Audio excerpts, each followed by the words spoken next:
Welcome to the Elevate Podcast, y'all. It's great to have you all on one more time. It's your boy Josh. And Reg. And we're grateful to be back on with you yet again. And well, we are in a bit of a different spot, different studio, mobile studio, as one would say. And we are joined by the amazing Pierre Poilievre. So happy to have you on, sir. Great to be with you, Josh. No intro really necessary. We all know who you are. You've been through some stuff. It's been a long year already. It's 2025, and you've been gone through a grueling campaign in April, which obviously started up in February. We saw what happened with the leadership race with the Liberals and all that stuff. And you're just like, hey, we'll see what happens, see what goes on. Then you went headfirst into a campaign. Campaign went as it went. And then before you knew it, you're just like, shoot, Carleton's gone. I gotta win a by-election over at Battle River Crowfoot. And that was a whole other realm that you're going across the country, talking to people, like doing another essentially campaign. So you haven't really stopped. And so the real question I want to have for you is, what do you do in your off time, if you have any? You're watching sports these days, or you watch it? You must wrestling fan. Wrestling. Not. What do you mean when you say wrestling? Are you talking like WWF? 100%. No, baby. I'm not. Okay. I used to be, though. I have to say, I grew up as a very dedicated Hulk Hogan fan. Okay, yeah. And I loved Hulk Hogan. Sadly, we just lost him. And I grew up watching it was called the Stampede Wrestling, I think, the Hart family in Calgary. It, yeah. Stampede Wrestling? That's it. And the Hart family, and I think the British Bulldog was there. When I was a kid, we would go. Yeah. It was at the Corral in Calgary. Mm-hmm. And you could buy tickets for like, $40 or something and take the whole family. And I remember one time on my birthday, my dad built me my own wrestling ring. No way. One of the Hart brothers came because he was a substitute teacher with my mother and attended, and then we got in. My friend's dad had a funeral home, so we got to use the limousine normally carries dead bodies, but we didn't care if it was normally for dead bodies. We're going in a limousine to the Stampede Wrestling. Yeah. No, I do watch a lot of MMA now. Oh yeah, but no, I don't watch WWF anymore. That's totally fine. I found out I was heartbroken to learn that it's not real. It's like it's almost as bad as when I learned Santa Claus wasn't real. Right. So may my kids never find out these terrible realities. Totally. No, I don't blame you. Yeah, the Hart family. I lived in Calgary 7 years myself, and so they were obviously a huge part of that community. Big time. And I always, every time we drove through another suburb in Calgary, especially as a kid, I was like, Dad, is that where Bret Hart lives? Is that where Bret Hart lives? He's like, definitely not, but really appreciate it. But we're happy to get into it. I think the first question we got for you here is, so watching you, I've been watching you since 2017. Loved your work in the House of Commons as you came up and became leader of the Conservative Party. I've learned that Brian Mulroney is a politician you revere for the work he did. And one thing that he did back in 1984 is kind of a very similar situation you faced with, where the Liberal Party was a little disjointed with Trudeau Sr. Things were looking a little rough, and they decided to have a Liberal leadership race. And they were trying to distract the country with what that was going on. Mulroney's like, I know Reagan's not really well liked in Canada, but I'm just going to go. And I'm going to go talk to him. And he actually ended up building a good relationship with Reagan, which led to tariffs that were an issue at that point in time. They were then dealt with, and then that was essentially the start of the intro of NAFTA when he became prime minister. And so that was kind of how he dealt with the shenanigans that he was dealing with at that time. Obviously, we've passed through an election process, but as the Conservatives go into the fall here, is there a variation of that you can see that you can adapt or use? Because, we're seeing, you've said it yourself, Mark Carney, don't know where he is. APB up for that, brother. We don't know where he's at. And we haven't seen a whole lot come from him. A couple of announcements here and there, but nothing really being done in terms of the trade relationship with the United States. And so I was just wondering if there's going to be a point where the Conservatives are going to really have to put a strong opposition forward to really see if a different perspective can be seen and dealt with, so Canada doesn't take the brunt of the sectoral tariffs. So you mean, your question is, would I go down and meet with the president? Not even that. Just okay. Like, is there a variation of it? It's like, obviously that doesn't make sense now because now we have a prime minister and that'd be overstepping. Right. But is there a variation of that where it's like, you start meeting with American counterparts or having more talks with American counterparts to see what we can get done? I think so. And my formula so far is that lawmaker to lawmaker, executive to executive. I would not meet the executive branch officially of a foreign country without at least seeking some sort of cooperation with the government, because otherwise the risk is that you're trying to create a dual negotiating track, and I don't think that is good for the country. In Mulroney's case, by the way, I should point out, he did so with Pierre Elliott Trudeau's blessing and with the presence of the Canadian ambassador to Washington. So he didn't kind of create his own parallel negotiating track and divide the country. He made sure that he was leaving the partisan colors at home. But that doesn't stop us from meeting with lawmakers, and at some point at the appropriate time, we will be engaging with American lawmakers to make the case for Canada and to make the case for the North American relationship, which has been the best relationship the world has ever seen. Militarily, economically, it has been an unmitigated success until recently, and with a few exceptions. And my message to Americans would be, you give us access to your market, we'll give you access to ours, but that means we'll both be stronger, and we'll have better funded militaries with more secure borders, so both countries can be more secure, more rich, and more prosperous. That's the case to make for North America, and we would do it, but I would only do it in a way that rode in the same direction as the government of Canada. I don't think we should ever work against our own government abroad. We can criticize them at home, don't get me wrong, and we will criticize Mark Carney's failures, and he has failed. Like, let's be very honest, he's not done anything resembling what he promised in the last election. He promised he was going to be this elbows up ninja who would take on the U.S. president. So far, all he's done is make concessions without getting anything in return. In fact, tariffs are now higher than when Carney took office, making these bold promises. And we will hold him accountable for that. In fact, that's our patriotic duty. Abroad, though, we have to make sure whatever efforts we do are in unison for the national interest. Yeah. That's kind of what I was wondering. I was curious of, mainly because, the national interest being a big issue. Does there come a point where it's like, we just need all hands on deck, and try to work together somehow. And I guess that was what you're trying to do with Bill C-5 before Parliament left session. And so you're trying to I know it's not what we wanted, but we'll try to get something going here. So C-5, you think of C-5 as the Liberals have built a big wall to block our resources off. What C-5 is allows the government to permit businesses to go around that wall. Obviously, our view is get rid of the wall. But we didn't have the votes to do that at this time. So what we've said is we're introducing something called the Canadian Sovereignty Act, which would knock down the wall that blocks the self-imposed wall that the government has put in place blocking our resources, and legalize rapid pipeline, mine, LNG, nuclear plant construction so that we can get these things done by repealing C-69, C-48, the industrial carbon tax. All of those things need to go. And by making it, lowering the capital gains tax to zero if you reinvest in Canada. And actually news came out today showing this would be particularly helpful, because this year, $125 billion net has left Canada to invest in the American markets. $125 billion, it's a lot of money.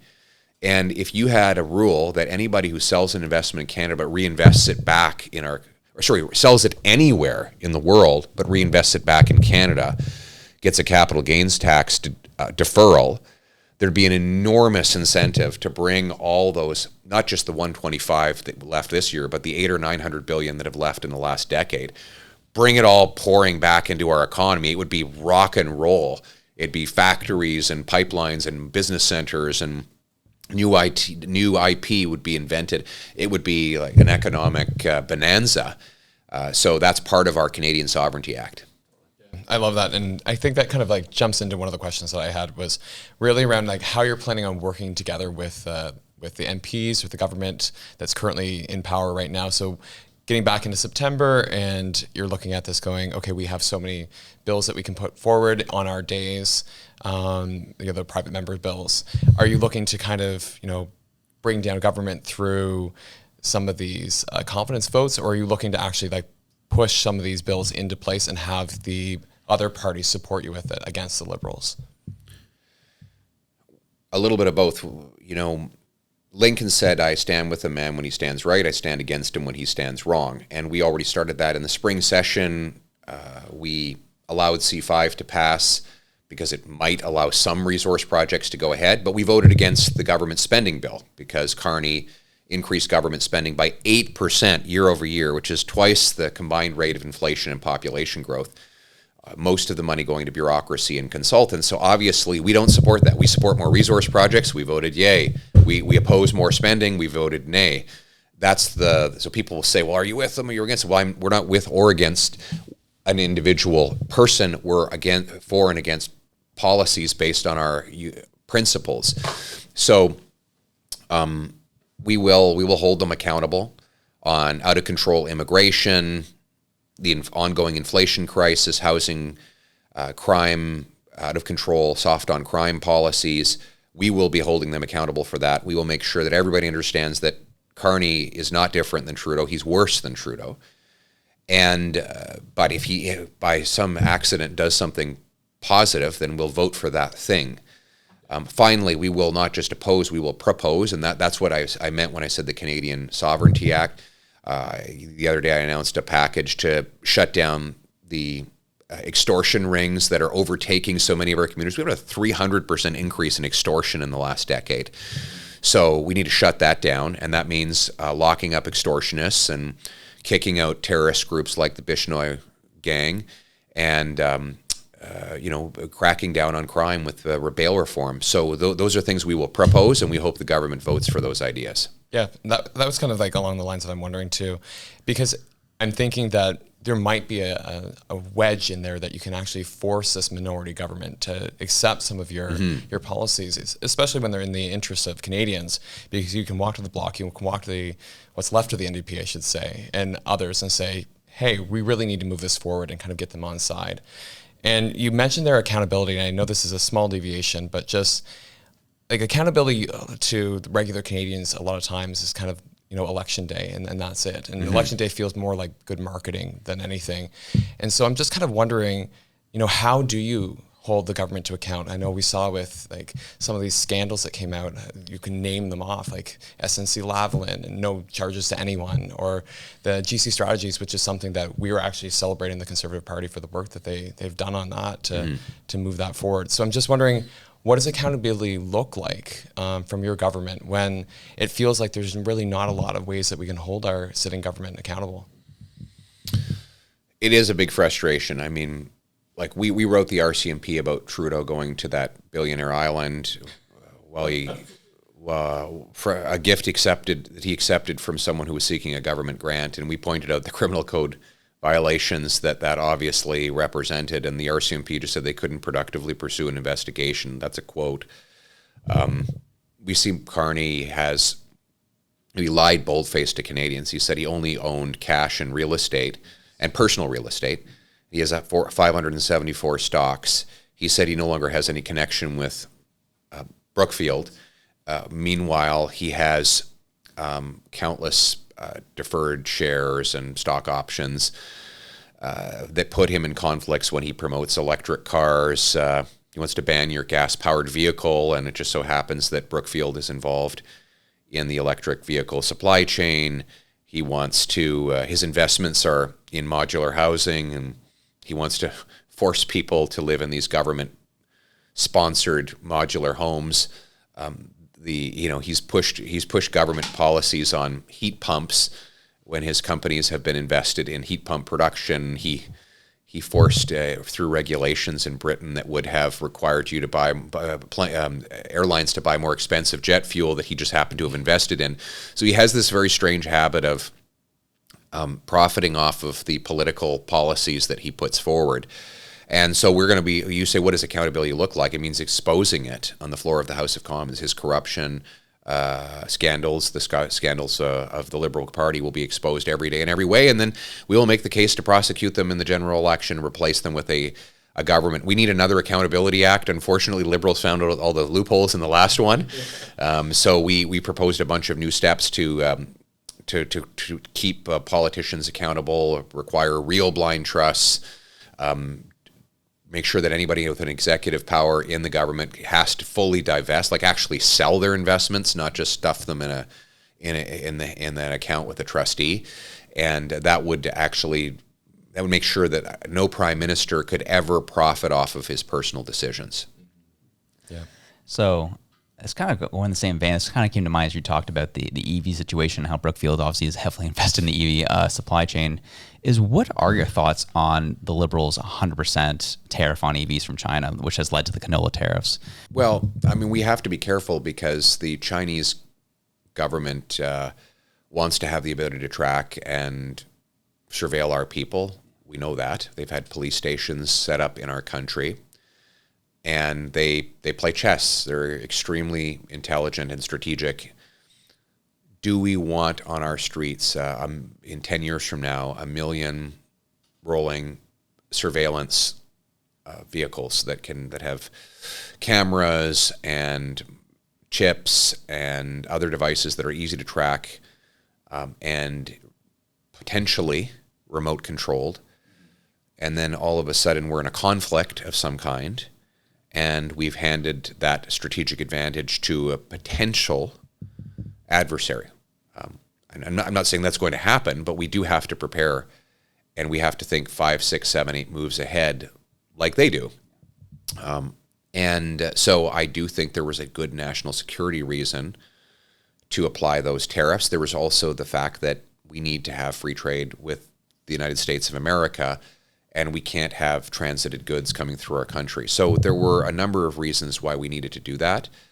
I think instead of trying to give in, we have to toughen up. We should cancel the $1 billion taxpayer-funded loan that the Carney government is backstopping to buy Chinese-made berries, and we should take other similar steps to punish these latest Chinese tariffs on canola, pork, seafood, etc., and defend our producers here in this country instead of being walked all over, as we see Mr. Carney doing right now. Yeah, well, we were very quick to pull the alcohol off the shelves when it came to Right. things. But it's like when we look at these 100% canola tariffs and all of the things that have kind of happened and transpired, where's the elbows up and the kickback for that? That's right. It's very quiet on that side, Right. but That's why I going that whole realm of hey, Pierre's proposing ideas. The conservatives are proposing ideas, and that's why I wanted to bring up that question, is because I see there's some conservatives who are like, I don't know about these 100% tariffs on EVs. And I'm like, no, I agree with you. The national security risk is tremendous. It makes sense. And quite frankly, I don't even care if it came from the Liberals. I just think that was a good policy to put in place. And I'm glad you kind of brought that up with the reasons behind that, because I think is something that people don't think about. They typically only think about it as a consumer instead of thinking about it. No, what's this mean to Canada, especially all the stuff China's been doing to us for decades at this point. I 100% agree with that. Well, you look at the helplessness of our country during COVID, and now the latest dispute with the Americans and with Beijing. It has exposed how hopelessly dependent we are, how weak our supply chains are, and how naive we've been over the years. And you think of steel and aluminum as well. With the combination of Trump's tariffs, Chinese dumping, and high taxes, we could lose our entire steelmaking capability, which would be an enormous national security threat. We just can't be there. You cannot be a nation if you're not able to make the bones of an economic civilization, which is steel and to some extent aluminum. So, if Trump has kept his tariffs on our steel, he's doubled them, while China continues to dump into our market, you won't have Stelco, Dofasco, Gerdau, or anyone else making steel in our country, Algoma, etc. And then let's say that, God forbid, and I'm not forecasting this, but there is some kind of global conflict or major war 5, 10, 20 years from now, and we can't make steel. Well, what are we going to do then? We're just going to beg the rest of the world to furnish our military with the steel that it needs for ships and planes and other essentials. It would be strategic idiocy to do that, and that's why one of the things we could do on steel is get rid of that damn industrial carbon tax, which is just as damaging and will become more damaging than tariffs. So we're going to continue the call for that, and let's bring our steel production back to Canada. One small thing I wanted to sneak in here was obviously this thing that happened in Lindsay, Ontario. with the break-in that led to the man who protected himself getting charged. Like, what are you came out and said pretty decisively, saying, "Hey, you need to be able to protect yourself, you need to protect your family." What's taking center stage in the country's conversation right now is castle law. When you hear that, I've never heard that in the Canadian zeitgeist ever until now. What is your take on this? Well, first, my take is that it just demonstrates the chaos in our streets after 10 years of liberal catch and release laws. I never heard anybody in all of my years in politics asking for the right to defend themselves when conservatives were in power, because the law actually defended people. But now people know that the worst offenders are being released onto our streets again and again and again and again. There's no consequences, and necessarily people feel like defending themselves. So there are self-defense provisions in the criminal code. I think it's section 34 or 36. The problem is they don't specify anything about your residence, your dwelling. So what they do is they give a very complicated multi-factor test to judges that says, take this into account and this and this and this and this to determine if the self-defense was justified and proportionate, etc. Yeah, when you're under attack in your home, you don't have the time to calculate, these 7 different tests. You've got a 3-year-old child who's potentially going to be harmed. You've got a masked, potentially armed person in your home. You do whatever the hell it takes to stop him, including taking lethal action, killing him. But you don't have the ability to sit back and run all these calculations through your brain. No one would. So the reason why people are talking about a castle law is the idea that when the confrontation happens in someone's home with an intruder, then a lot of these tests go out the window. And you need to be able to do whatever you think is necessary to save your family. And so our caucus is going to be talking over the next several weeks about changes that the criminal code may need to clarify the absolute right of Canadians to defend themselves, including by taking very aggressive and even lethal action against someone who's broken into their house. And, some bleeding hearts may say, well, that's cruel. Well, if you don't want to get harmed, if you don't want to risk your life, don't invade someone else's home. It's that simple. And the law should reflect that. And so we're going to be working on that. We haven't yet taken a firm position on a castle law, so to speak, but we're carefully studying the criminal code, and we want to make the changes necessary to let people defend themselves against a burglar. Yeah, and Josh and I are both dads, so we understand that well. Right. Where the idea of if somebody's coming in to hurt your kid over a TV, you better believe it that you're going to deal with an angry father. And I loved Danielle Smith when she answered that, and she said, it was the equivalent of mess around and find out. Which, right? I mean, the media loved it too, but. Kind of going to Danielle Smith's writing, though, in Alberta, with them kind of talking about separation, it's really called into question the identity of Canada. And I know that you have Mark Carney saying we're the most European of the European, non-European states, and you have Trump down there saying, "Oh, 51st state, you're so beautiful. Wouldn't you be great as an American, state?" And then you had Trudeau saying we're a post-national state. So it's no wonder that Canadians feel like we just don't have an identity right now. And so my really honest question for you is just, what does it mean to be Canadian? So to me, to be a Canadian is to aspire to share in the same promise, the promise this country made every single one of us. You work hard, you get a great life, you get to have a nice house in a safe street. And then not only do you enjoy that promise, but you have to protect it.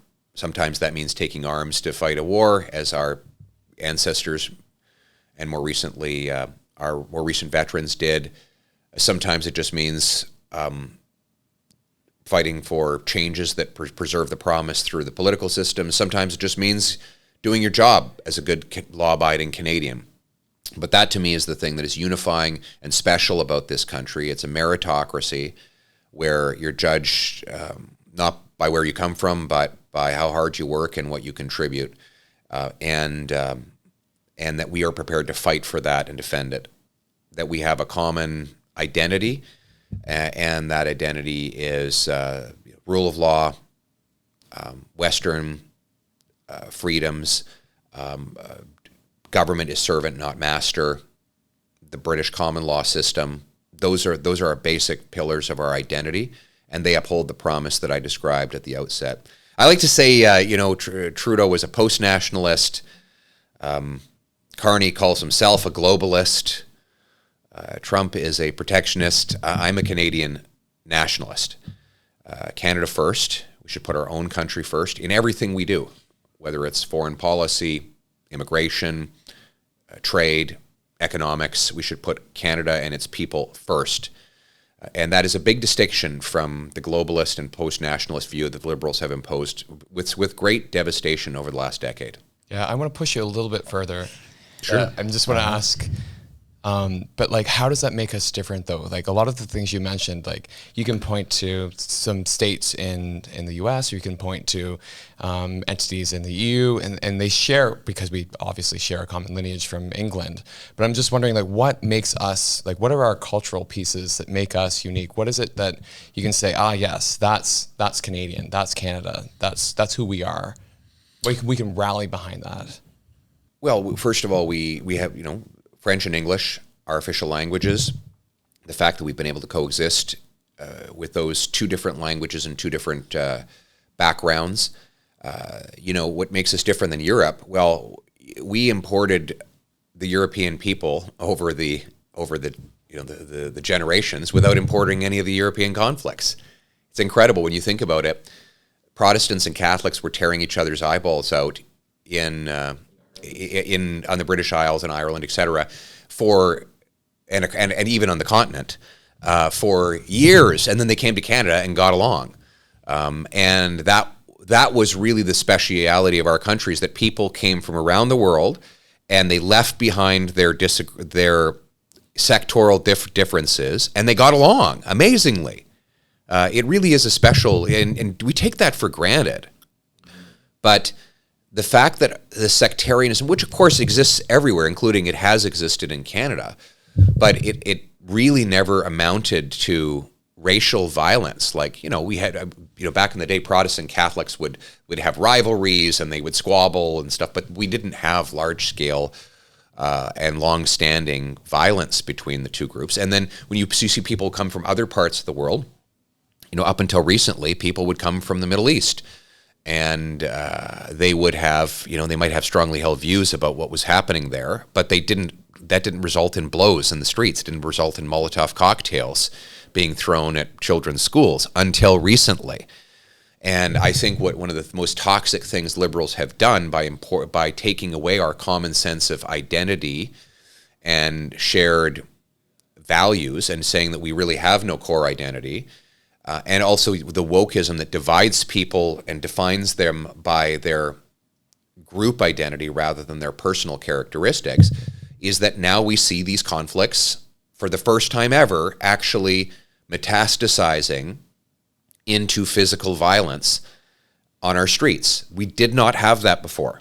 We always had people who were, for example, critics of Israel in a political sense. We did not have large-scale and systematic attacks on synagogues and Jewish children's schools. We did not. And this is a new addition to our country that is, I believe, the result of a very deliberate liberal agenda to divide people up by group identity, turn them against each other, and use it for political advantage. And that we must reverse. Our rule should be very simple to anyone who comes to Canada. Don't bring foreign conflicts to our streets. This is Canada, and we are Canadian first. We appreciate that, Pierre, and appreciate you taking the time out. We know you got to go. Sorry, was I rambling on there a No, little bit too long? That's what I was here for. I'm getting the wave off camera here. So, but no, really appreciate the time. I think that's why I want to end on that question, because I think that was most impactful. Just kind of hearing your perspective on it, I think is huge. And thank you for taking the time out, being here in Halifax to join us. And I know you got a busy day ahead already, but thank you so much for the time, and we will see you later. Right on. Great to be with you. Thank you. Appreciate it.